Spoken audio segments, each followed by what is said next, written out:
జిల్లా కొడకండ్ల మండలం పెద్దబైతండ గ్రామ పంచాయతీ పరిధిలో ఉన్నాం. సర్పంచ్ గారు వాంకుడోతు రవీందర్ నాయక్ గారితో ఉన్నాము. ఇక్కడ గెలిచిన తర్వాత మొదటగా ఎలాంటి అభివృద్ధి కార్యక్రమాలు కొనసాగినాయో, దాంతోపాటు ప్రభుత్వ సంక్షేమ పథకాలు ప్రజలకు ఏ విధంగా అందుతున్నాయో వారి మాటలను అడిగి తెలుసుకుని. నమస్కారం సర్పంచ్ గారు. నమస్తే సార్, మీరు గెలిచిన తర్వాత మొదట ఎలాంటి అభివృద్ధి కార్యక్రమాలు కొనసాగించారు ఈ గ్రామంలో? గెలిచిన వెంటనే మేము నీటి సమస్యలు మరియు వీధి లైట్లు వేయించడం జరిగింది. శానిటైజర్ కూడా చేపించడం జరిగింది. ముఖ్యంగా మహిళా సంఘాలు అప్పుడు దాదాపు 10 ఏళ్ల క్రితం 35 సంఘాలు ఉండే, అటువంటిది 0 సంఘాలు అయిపోయినాయి. 4-5 సంఘాలు నడుస్తుండే. ఇప్పుడు దాదాపు 16-15 సంఘాలు మోటివేట్ చేయడం జరిగింది. ఇప్పుడు రన్నింగ్ 16 సంఘాలు నడుస్తున్నాయి. ఇంకా ఇంప్రూవ్ కూడా అవుతున్నాయి. మరియు మాకు ఎక్కువ కరెంటు సమస్యలే ఉంది. వీధి లైట్ల దీపాలు, కరెంటు పోతుంది, కరెంట్ అనేది ఒక ట్రాన్స్ఫార్మర్ కూడా సింగిల్ డిస్ప్లేస్ ట్రాన్స్ఫార్మర్ కూడా చేపించడం జరిగింది. మరి 99 ప్రజాపాలన ప్రగతి ప్రణాళికలో భాగంగా ప్రతి ఒక్క అధికారులకు మాకు పరిచయం అవడం జరిగింది.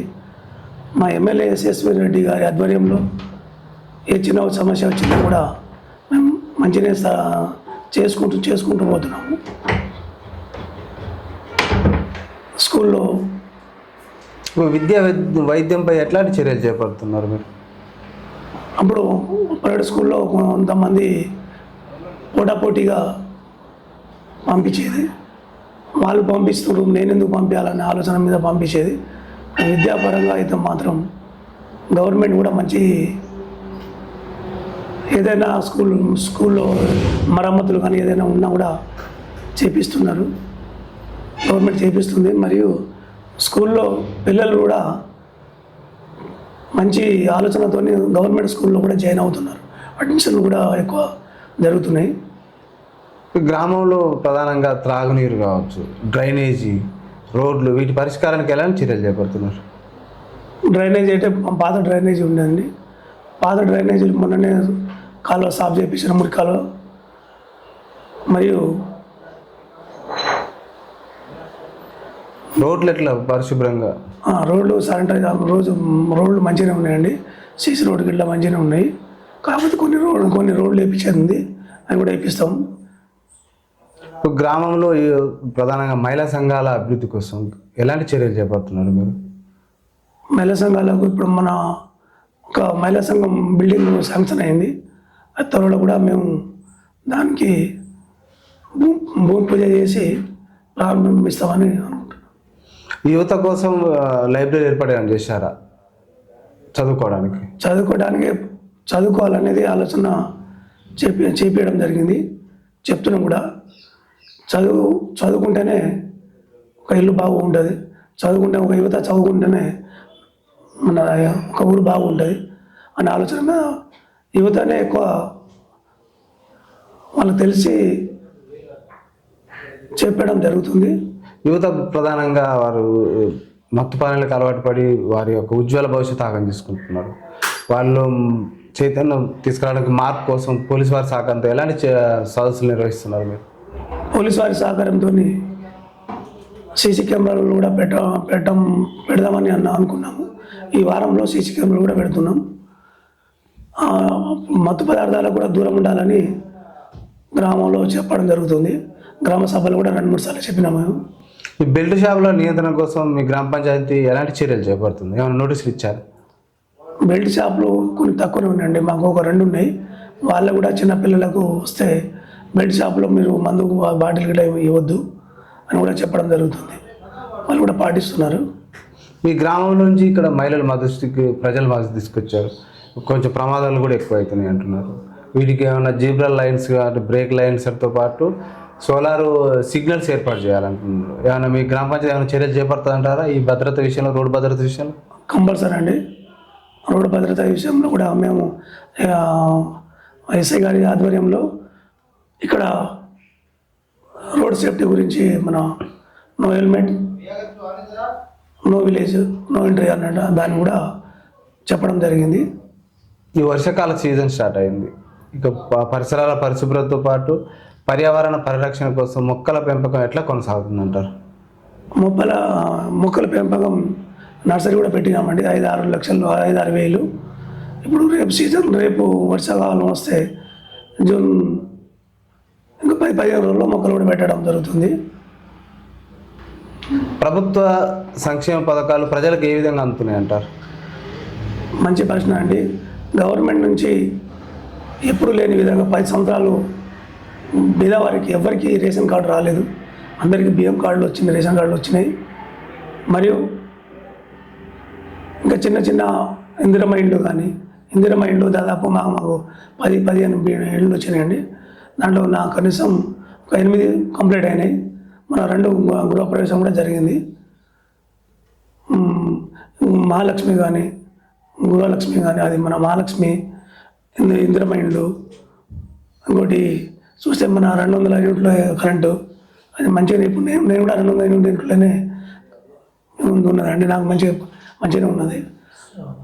కేంద్ర రాష్ట్ర ప్రభుత్వాల నుంచి గ్రామ పంచాయతీకి నిధులు ఎట్లా వస్తున్నాయి? 15 ఫైనాన్స్ నుంచి వచ్చినాయండి మాకు. దాని ద్వారా కొంచెం వచ్చినా కూడా దాన్ని చదువుకొని మేము పని చేపిస్తాం. ఈ గ్రామంలో ఎక్కువ వేటిపై ఏ సమస్యలపై ఎక్కువ ఫిర్యాదులు వస్తున్నాయి? గ్రామంలో ఒక విద్యుత్ గురించి ఎక్కువ వస్తుందండి. లో వోల్టేజ్ వల్ల వస్తుంది. ఒక ట్రాన్స్ఫార్మర్ అయితే ఫిట్ చేసినాం, ఇంకో ట్రాన్స్ఫార్మర్ కావాలని అనుకుంటున్నాం. మీ గ్రామ పంచాయతీ పాలకవర్గం పనితీరు ఏ విధంగా ఉంది? ప్రజలకు నిత్యం అందుబాటులో ఉంటున్నారా? మీ ప్రజా సమస్యలు మీ పరిష్కారం ఏ విధంగా చొరవ చూపుతున్నారు? ప్రజలు ఎప్పుడు ఫోన్ చేసినా మేము ప్రజలు అందుబాటులోనే ఉంటున్నామండి. ఏ చిన్న సమస్య వచ్చినా మేము ఇక్కడనే పరిష్కారం చేసుకుంటున్నాం. స్టేషన్లో వరకు అక్కడ ఇక్కడ పోతలేమండి. మేము చిన్న అయినా పెద్దగా ఉంటే మాతో కాకపోతే 1-2 పోయినాయి అంత తప్ప. మేము 5-6 మాసాల నుంచి మొదలు పెడితే ఇప్పటివరకు పెద్ద సమస్యలు ఏం రాలేదు. ఇటీవల సారు అంటే ప్రోగ్రామ్ నడుస్తున్నది, ఇది ఎలక్షన్ కమిషన్ ఆఫ్ ఇండియా ప్రత్యేక ఓటరు సమగ్ర సవరణ చేపట్టింది. వీటి అంటే బిఎల్ఓల ద్వారా ఏదైతే ఓటు నమోదు కార్యక్రమం అయితే డబల్ ఓట్లు తొలగింపు కావచ్చు, మనం ఉన్న ఓట్లను కూడా మళ్ళా అంటే సవరణ ద్వారా మళ్ళా ఓటు నమోదు చేసుకోవడం కార్యక్రమం ఏ విధంగా కొనసాగుతుంది? కొంతమంది తెలియట్లేదట ప్రజలకు. ఆ ఫామ్ ఫిలప్ చేయడం విషయంలో కావచ్చు, దాన్ని అంటే అక్కడ ఏ ఆప్షన్ ఏ విధంగా పెడితే మనకు ఓటు వచ్చే మళ్ళా మన ఓటు మనకు ఉండే పరిస్థితులు ఏర్పడే పరిస్థితి కావచ్చు. వీటిపై మీరు బీఎల్ఓలకు, సర్పంచులు మీరు ఎలాంటి సహకారం అందిస్తున్నారు? మొన్న బిఎల్ఓ అంటే ఓట్ల సవరణలో భాగంగా మేము డబ్బు సాటు కూడా చేపించడం జరిగింది గ్రామ పంచాయతీ ప్రజలకు. అది కొంచెం కన్ఫ్యూజనే ఉంది. 2 సార్లు చూస్తే మాత్రం అది ఆటోమేటిక్గా మనం కూడా ఫామ్ ఫిలప్ చేసుకోవచ్చు అని ప్రజలు కూడా. ఓటు చాలా విలువైనది. అందరూ దీనికి ఆధార్ కార్డు తీసుకొని అందరూ చూసుకొని మన ఓట్లు జాగ్రత్త పడాలని కోరుకుంటున్నాను.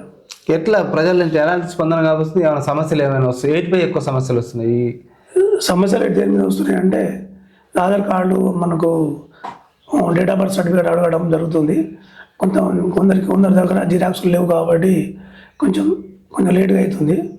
మొత్తానికి కంప్లీట్ అవుతుంది. ఇక్కడ గ్రామం అభివృద్ధి విషయంలో కావచ్చు, ప్రభుత్వ సంక్షేమ పథకాలు అందే విషయంలో కావచ్చు, ప్రజా సమస్యల పరిష్కారం విషయంలో కావచ్చు, ఎమ్మెల్యే గారి చొరవ ఏ విధంగా ఉంది? ఎలాంటి సహాయ సహకారాలు అందిస్తున్నారు? ఎమ్మెల్యే గారు మీరు ఏమైనా చేయండి, మంచి పనులు చేయండి, ప్రజలకు మంచి పనులు చేయండి అని చెప్పడం జరిగింది. మాకు ఏ సమస్య వచ్చినా మా ఎమ్మెల్యే గారు దృష్టికి తీసుకుపోతే ఎంబడే సమస్య పరిష్కారం అవుతుంది. మన బోర్ కూడా ఒక బోర్ పాయింట్ కూడా అడిగినాం మేము. ఒక 2 బోర్లు కాకుండా ఫస్ట్ ఒక బోర్ అయితే వేపియమని చెప్పారు. దాన్ని కూడా మన జియోలజిస్ట్ పాయింట్ కూడా చూసినామండి, అది కూడా వేపిస్తాం. ఇక్కడ గ్రామంలో మా దృష్టికి ప్రజలు తీసుకొచ్చిన సమస్య కుక్కలు కోతుల పెడతా ఉందంటున్నారు, వాటిని నియంత్రించాలంటున్నారు. మీరు ప్రభుత్వం దృష్టికి కావచ్చు, ఎమ్మెల్యే దృష్టికి అని తీసుకుపోయారు ఈ సమస్య? లేదండి, కోతులు అయితే బాగానే ఉన్నాయి. కోతులు ఉన్నాయి కానీ మనకు ఇప్పుడు అంత అడవి అంతా కొట్టేయడం జరిగింది. రోడ్ల మీదనే ఎక్కువ కోతులు వస్తున్నాయి. దాని మీద ఏం కొంచెం ఆలోచిస్తున్నాం. మీరు వాంకుడోతు రవీంద్ర నాయక్ గారు ప్రజలకు నిత్యం అందుబాటులో ఉంటున్నారా? ప్రజలకు ఇలా వెళ్ళాల 24 గంటలు అందుబాటులోనే ఉంటున్నామండి. ఎటు పోయినా ఊరి పోయినా ఏ పోయినా కూడా 1 గంట కూడా ఉండలేకపోతున్నాం. ఈ ప్రజల అందుబాటులో ఉండడం ఈ రాజకీయాలు అంటే మాత్రం చాలా ఇదండి. ఫంక్షన్కి పోయినా ఏం పోయినా పోకుండా పోతుంది. ఒక్క నిమిషం ఎటు పోయినా కూడా మనకు ఫోన్ కాల్ వస్తాయి. కాబట్టి అందుబాటులో ప్రజలను అందుబాటులో 24 గంటలు మన సొంత పని కూడా ఇచ్చిపెట్టడం జరుగుతుంది. ఒక్కొక్కసారి ఏ సమస్య వచ్చినా అందుబాటులోనే ఉంటున్నాం. ఇంకా రెవెన్యూ సమస్యలు కూడా ఉన్నాయంటున్నారు. సాదామైన వాళ్ళు ఇంకా కావట్లేవు అంటున్నారు. అధికారుల దృష్టి కావచ్చు, ఎమ్మెల్యే దృష్టి తీసుకుపోయారు, ఏమైనా పరిష్కరిస్తున్నారా ఈ రెవెన్యూ సమస్యల మీద? కొంచెం మొన్న గ్రామ సభలు కూడా చెప్పడం జరిగిందండి. కొందరు అప్పుడు సాదా పైన వల్ల నా భూమి వాళ్ళ పేరు మీద, వాళ్ళ భూమి మా పేరు మీద అట్లా మార్పిడి జరగడం జరిగిందండి. కొందరు భూమి సమస్యలు కొంచెం బాగానే ఉందండి. అది కంపల్సరీ రెవెన్యూ దృష్టికి తీసుకుపోయి చేపిస్తాను, పరిష్కారం చేస్తామని అనుకుంటున్నాను. మీకు మీ గ్రామ ప్రజలు సర్పంచ్గా ఎన్నిక చేశారు. భవిష్యత్ ప్రణాళిక ఈ గ్రామాన్ని ఆదర్శ గ్రామ వైపు కావచ్చు, అభివృద్ధి దిశ వైపు కావచ్చు, మీ యొక్క కృషి ఏ విధంగా పోతుంది? మీ భవిష్యత్ విజన్ ఏమైనా ఉందా? మీ గ్రామ ప్రజలకు ఏం చెప్తారు? మంచి ప్రశ్న అండి. గ్రామ ప్రజలే నా దేవుళ్ళు.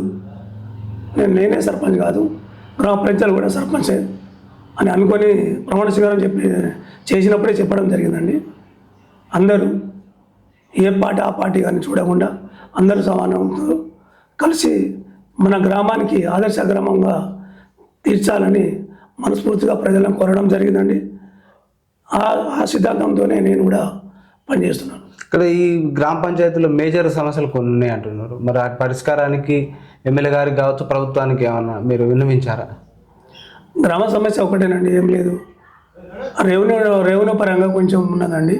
గేట్ల సమస్యలు కానీ, నా భూమి వేరే వాళ్ళ పేరు మీద, వేరే వాళ్ళ భూమి నా పేరు మీద జరగడం జరిగింది. అదొకటే మెయిన్ సమస్య ఉంది. దానికైనా పెద్ద సమస్య మాకేం లేదండి.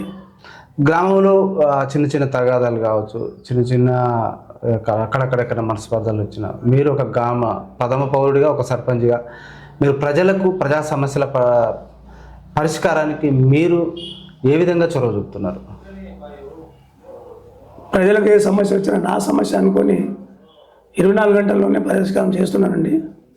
ప్రజలను పెద్ద మనసులను కలుపుకొని మంచినే ఇప్పటివరకు ఏ సమస్య రాలేదండి. చేసినా కూడా వచ్చినప్పుడు వెంబడే సమస్య పరిష్కారం చేస్తున్నాను. Okay sir, thank you sir. ఇక్కడ ఈ గ్రామ పంచాయతీ పరిధిలో ఉన్న ప్రజా సమస్యల పరిష్కారానికి నేను ఎప్పుడూ ప్రజలకు అందుబాటులో ఉంటాను. ప్రజలకు ఏ సమస్య వచ్చినా కూడా నా సమస్యగా భావించి ఆ పరిష్కార దిశగా నా శాయశక్తులు కృషి చేస్తాను. ప్రధానంగా భూ సమస్యలు బాగా ఉన్నాయి. ఆ భూ సమస్యల పరిష్కారం గతంలో ధరణి పోవడం వల్ల ఇబ్బంది పడ్డారు. ఇప్పుడు వచ్చిన భూభారత్ చట్టం ద్వారానైనా న్యాయం జరగాలంటే ప్రభుత్వం కావచ్చు, ఎమ్మెల్యే గారి దృష్టికి తీసుకుపోయినా అవి కూడా పరిష్కరిస్తానికి నా శాయశక్తులు కృషి చేస్తాను. ఇక్కడ ఏదైనా సమస్య వచ్చినా కూడా వెంటనే స్పందించి అది ఇక్కడ ఈ గ్రామ స్థాయిలోనే దాని పరిష్కారానికి మార్గం చూపుతున్నానని కూడా వారి మాటలను చెప్తున్నారు. మరో అంశంలో మరో గ్రామ పంచాయతీలో మీ ముందుకు వస్తుంది ప్రజావేదిక నుంచి చూస్తూనే ఉండండి. Thank you sir.